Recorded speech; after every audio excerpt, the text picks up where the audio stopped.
Kemudian beliau rahimahullah taala, Syekh Muhammad Ad-Dar'i rahimahullah melanjutkan, i'lam arsyadakallah, ketahuilah ya, semoga Allah Subhanahu wa taala membimbingmu untuk mentaatinya. Ya. Ya, Masya Allah, ini beliau ya rahimahullah taala berkali-kali mendoakan kita sebagai pembaca. Ya.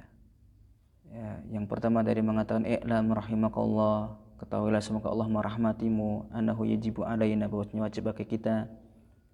Kemudian beliau mengatakan lagi i'lam rahimakallah, annahu yajibu ala kulli muslimin muslimatin, ketahuilah semoga Allah merahmatimu, wajib bagi setiap muslim muslimah. Dan kembali beliau di sini mengatakan i'lam arsyadakallah, ketahuilah semoga Allah membimbingmu untuk bisa mentaati Allah Subhanahu wa taala. Ini menunjukkan bagaimana kasih sayang beliau kepada kita, kepada pembaca. Beliau menginginkan kebaikan ya kepada kita, kepada pembaca, kepada ya umumnya kaum muslimin. Nah, beliau mengatakan i'lam arsyadakallah, ketahuilah semoga Allah membimbingmu li taati, untuk bisa mentaatinya, anal hanifiyata, bahwasanya hanifiyah ya millata Ibrahim, yaitu agama Ibrahim, adalah an ta'budallah, adalah engkau beribadah kepada Allah Subhanahu wa taala wahdah, semata, mukhlishan lahuddin, dengan mengikhlaskan agama untuknya, mengikhlaskan amal untuknya.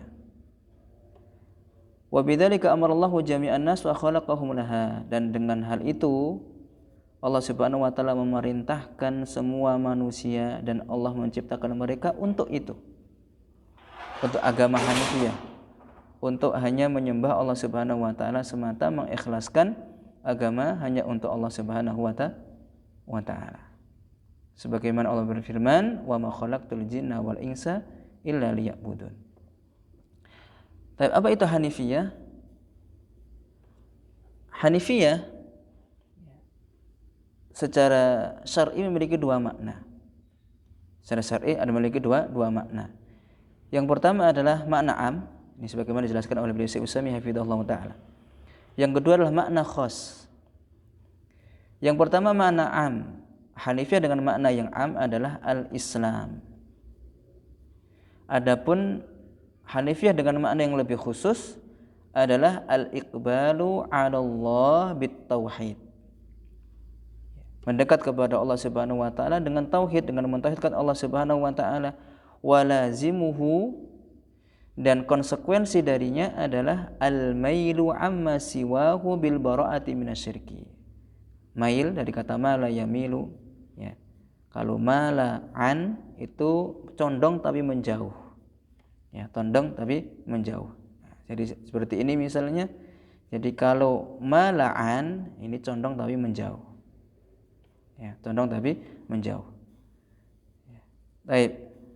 Adapun mala'ila adalah condong tapi mendekat. Ini condong tapi mendekat kepada ini ya, kepada kotak ini ya. Ini condong mendekat. Itu mala'ila. Kalau mala'an ke sana. Condong tapi menjauh. Baik. Kita artikan dan konsekuensinya, konsekuensi dari mendekat kepada Allah dengan tauhid adalah menjauh dari selainnya dengan berlepas diri dari segala bentuk kesyirikan. Itu makna hanifiyah dengan makna yang lebih khusus. Mendekat kepada Allah dengan tauhid, dengan mentauhidkan Allah Subhanahu wa taala, konsekuensinya adalah menjauhi dan berlepas diri dari segala bentuk kesyirikan. Nah, itu pengertian hanifiyah sesuai dengan yang digunakan. Adapun yang disebutkan oleh muallif, tadi muallif mengatakan bahwa hanifiyah adalah anta'budallah, engkau beribadah kepada Allah Subhanahu wa taala semata, mengikhlaskan agama untuknya. Kata beliau Syekh Utsaimin hafizahullah taala, ya, apa yang disebutkan oleh muallif, penulis, adalah maksud dari hanifiyah itu sendiri. Bahkan inti dari hanifiyah itu sendiri. Engkau beribadah kepada Subhanahu wa taala semata dan mengikhlaskan semua agama hanya untuk Allah Subhanahu wa taala. Dan Hanifiyah ini adalah agama semua para nabi. Hanifiyah ini adalah agama semua para nabi, tidak khusus untuk Nabi Ibrahim alaihissalatu wassalam saja. Tapi kenapa mu'alif tadi mengatakan analah Hanifiyah millata Ibrahim? Hanifiyah itu agama Ibrahim. Ya, mu'alif hanya menyandarkan Hanifiyah kepada Ibrahim saja. Ya. Kenapa beliau hanya menyandarkan kepada Ibrahim saja? Taba'an li'idhafatiha lahu fil Qur'anil Karim, mengikuti apa yang disebutkan dalam Al-Qur'anul Karim. Dalam Al-Qur'anul Karim, kalimat Hanifiyah, agama Hanifiyah itu disandarkan kepada Nabi Ibrahim alaihissalam. Dan penulis Syekh Muhammad Ad-Dar'i rahimahullah menyandarkan Hanifiyah hanya kepada Nabi Ibrahim, tidak disebutkan agama seluruh para nabi, karena mengikuti apa yang ada dalam Al-Quran. Dan itulah yang diikuti oleh penulis dan yang lainnya. Kemudian pertanyaan berikutnya, kenapa Allah Subhanahu wa taala hanya menyandarkan Hanifiyah ini kepada Nabi Ibrahim alaihissalam, padahal ya Hanifiyah adalah agama semua para nabi. Hiya dinul anbiya'i jami'an. Akan tapi kenapa Allah Subhanahu wa taala hanya menyandarkan kepada Nabi Ibrahim saja? Dijelaskan oleh beliau Syekh Utsaimin hafizahullah taala, ya ada dua alasan. Alasan yang pertama karena Nabi kita Muhammad sallallahu alaihi wasallam itu diutus kepada satu kaum yang mereka mengenal Nabi Ibrahim. Mereka mengatakan bahwasanya mereka adalah keturunan Nabi Ibrahim, dan mereka menganggap bahwasanya mereka berada di atas agama Ibrahim. Maka seharusnya mereka adalah orang-orang yang Hanifiyah, orang-orang yang hanya menyembah Allah Subhanahu wa taala, orang-orang yang seperti Nabi Ibrahim yang mereka mengatakan adalah keturunannya, ya, dan seterusnya. Ya, harusnya mereka adalah ya menjadi orang yang seperti Nabi Ibrahim, hanya menyembah Allah Subhanahu wa taala, tidak menyekutukan Allah Subhanahu wa taala. Ini alasan yang pertama. Alasan yang kedua, kenapa Hanifiyah hanya disandarkan kepada Nabi Ibrahim saja? Kata beliau, karena Allah Subhanahu wa taala menjadikan Ibrahim sebagai imam bagi nabi-nabi setelahnya. Berbeda dengan nabi sebelumnya. Tidak ada nabi sebelumnya yang Allah jadikan imam bagi nabi-nabi setelahnya. Hari ini sesuai atau sebagaimana disebutkan oleh Al-Imam Ibnu Jarir rahimahullah ta'ala dalam tafsir beliau. Kemudian mu'alif tadi mengatakan wa bidzalika amarallahu jami'an nas wa khalaqahum laha, dan dengan hal itu ya dengan itu yaitu Hanifiyah, hanya menyembah Allah Subhanahu wa taala, tidak menyekutukannya. Amarallahu jami'an nas, Allah memerintahkan manusia, memerintahkan semua manusia hanya untuk beribadah kepada Allah, tidak menyekutukan Allah Subhanahu wa taala. Wa khalaqahum laha, dan untuk itulah Allah Subhanahu wa taala menciptakan manusia, hanya untuk beragama Hanifiyah, menyembah Allah Subhanahu wa taala semata dan tidak menyekutukannya. Lalu beliau memberikan dalil, wa ma khalaqtul jinna wal insa illa liya'budun, dan tidaklah aku ciptakan jin dan manusia kecuali hanya untuk beribadah kepadaku. Lalu beliau mengatakan wa makna ya'budun dalam ayat ini yuwahidun, yaitu mentauhidkanku. Taib. Syekh Utsaimin menjelaskan, beliau penulis memberikan makna. Sebelum itu tadi, karena tadi disebutkan Hanifiyah adalah beribadah kepada Allah, ya, anta'budallah, beribadah kepada Allah semata. Apa itu ibadah? Ibadah dalam syar'i memiliki dua makna, dua makna, yaitu makna am dan makna khas.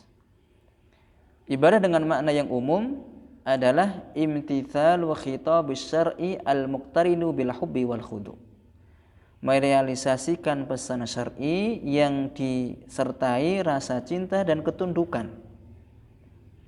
Pesan syar'i kita ketahui bersama, sebagaimana telah kita baca sebelumnya, ada dua. Pesan syar'i yang sifatnya khabar, pesan syar'i yang sifatnya adalah tuntutan.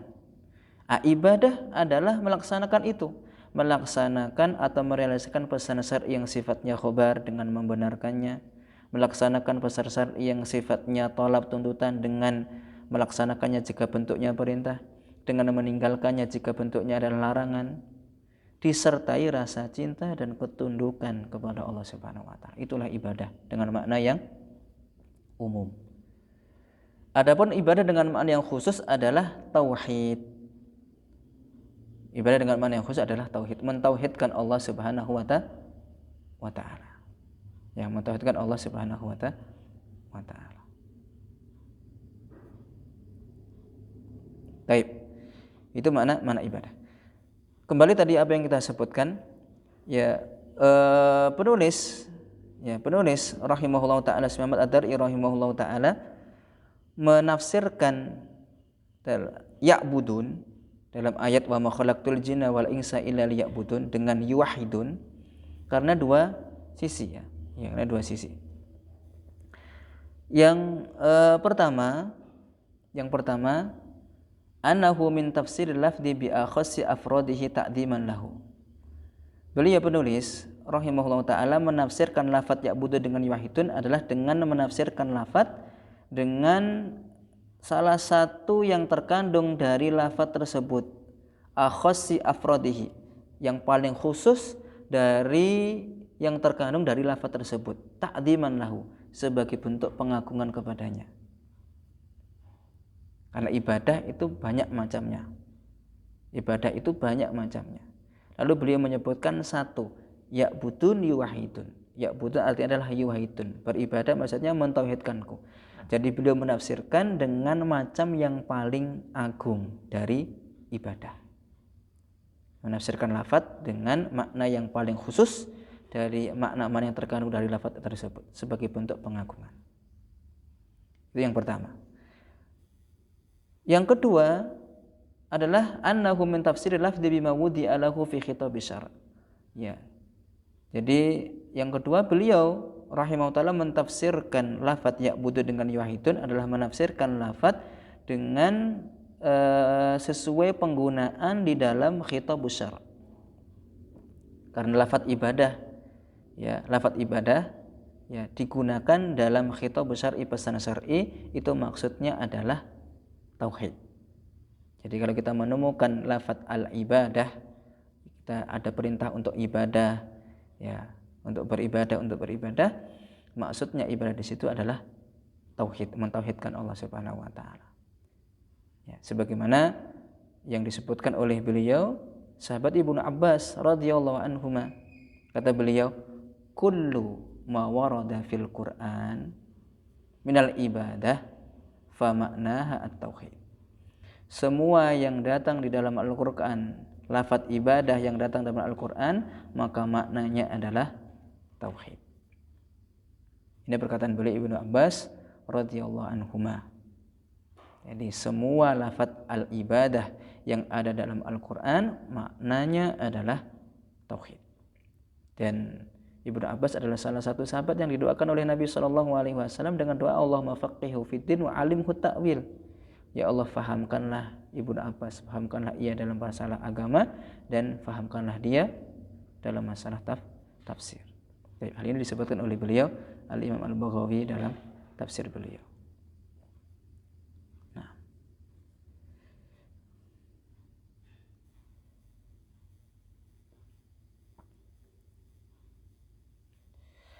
lalu beliau mengatakan, Syekh Ad-Dar'i rahimahullah mengatakan, wa adamu ma amarallahu bihi, dan perintah yang paling agung yang Allah perintahkan adalah tauhid.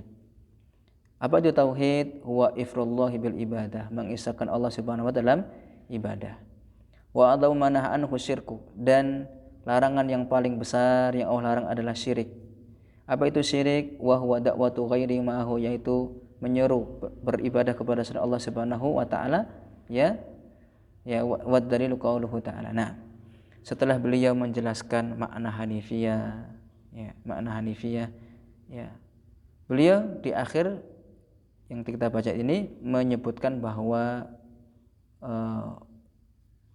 perintah yang paling agung adalah tauhid, larangan yang paling agung adalah syirik. Lalu menyebutkan apa itu makna tauhid, apa itu makna syirik. Supaya kita mengetahui, karena hanifiyah adalah tadi an ta'budallaha wahdahu mukhlishal lahuddin, hanya beribadah kepada Allah Subhanahu wa taala. Nah, beliau Syekh Utsaimin hafizahullah taala menjelaskan makna tauhid ya. Sebelumnya kata beliau di sini, tsumma dzakara al-musannif. Musannif menyebutkan bahwasanya perintah yang paling agung adalah tauhid, larangan yang paling besar yang dilarang oleh Allah adalah syirik. Dengan menjelaskan batasan dari tauhid dan batasan dari syirik.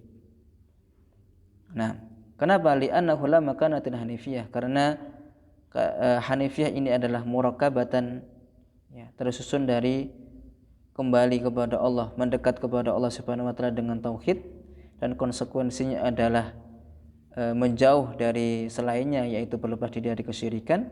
Maka butuh untuk mengetahui hakikat tauhid dan hakikat syirik. Maka butuh untuk mengetahui hakikat syirik supaya bisa merealisasikan apa itu hanifiyah. Baik.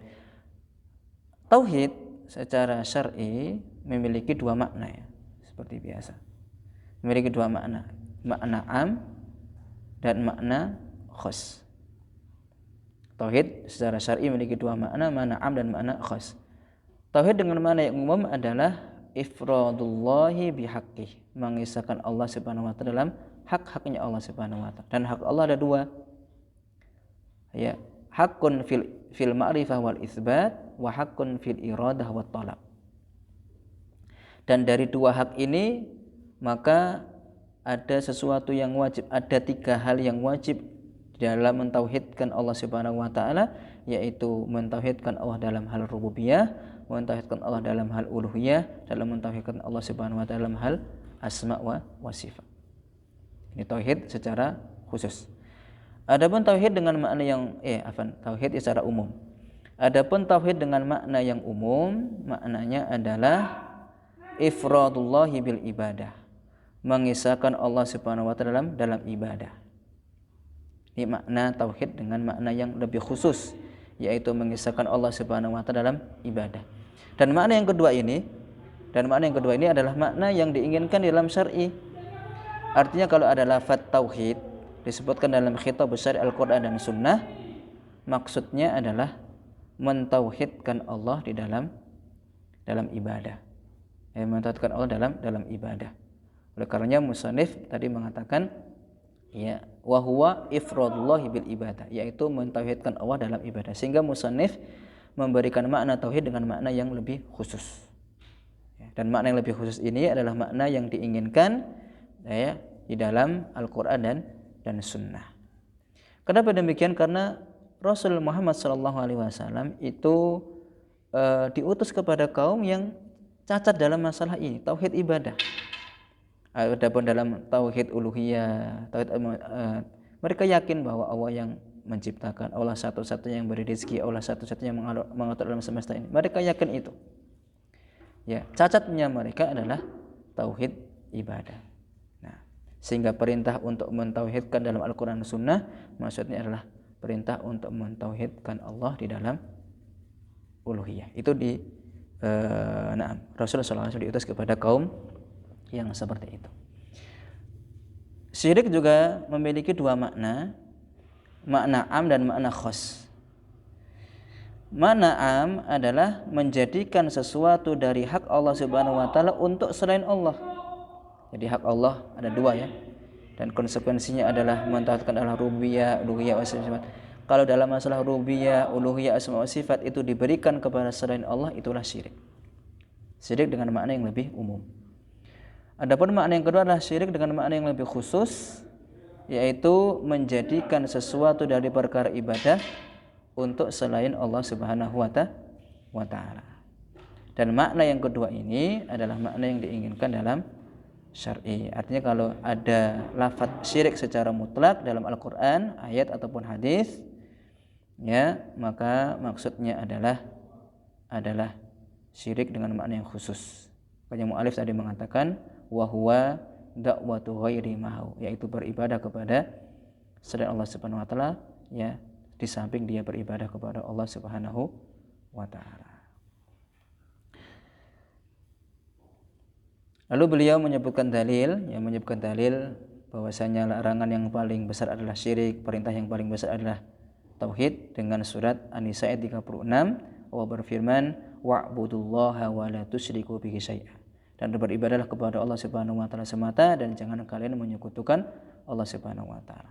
Sisi pendalilan bahwa ayat ini adalah ayat yang menunjukkan agungnya tauhid adalah sebesar-besar perintah Allah, agung-agungnya perintah Allah, dan syirik adalah larangan yang paling besar yang Allah larang, adalah karena ayat ini itu berbicara tentang hukuk, ya, hukuk, tentang hak-hak yang wajib ditunaikan. Ada 10 hak yang disebutkan oleh Allah Subhanahu dalam ayat ini, dan Allah menjadikan, ya, beribadah kepada Allah sebagai hak yang pertama dan menyekutukan Allah sebagai di urutan yang pertama, sehingga dari situ, ya, dalil ini menunjukkan bahwa beribadah kepada Allah, mentauhidkan Allah adalah perintah yang paling agung, dan menyekutukan Allah adalah larangan yang paling besar, karena Allah jadikan sebagai hak yang pertama di dalam 10 hak yang disebutkan di dalam surat An-Nisa ayat 36. Wallahu a'lam bishawab. Itu mungkin yang bisa kita baca. Semoga Allah Subhanahu wa taala memberikan taufik kepada kita untuk, ya, merealisasikan atau mengamalkan apa yang, semoga Allah Subhanahu wa taala memberikan ilmu kepada kita, ilmu yang bermanfaat, dan semoga Allah Subhanahu wa taala memberikan taufik kepada kita untuk bisa mengamalkannya, mendakwahkannya, dan bersabar di atas itu semuanya. Wallahu a'lam bishawab. Barakallahu fikum.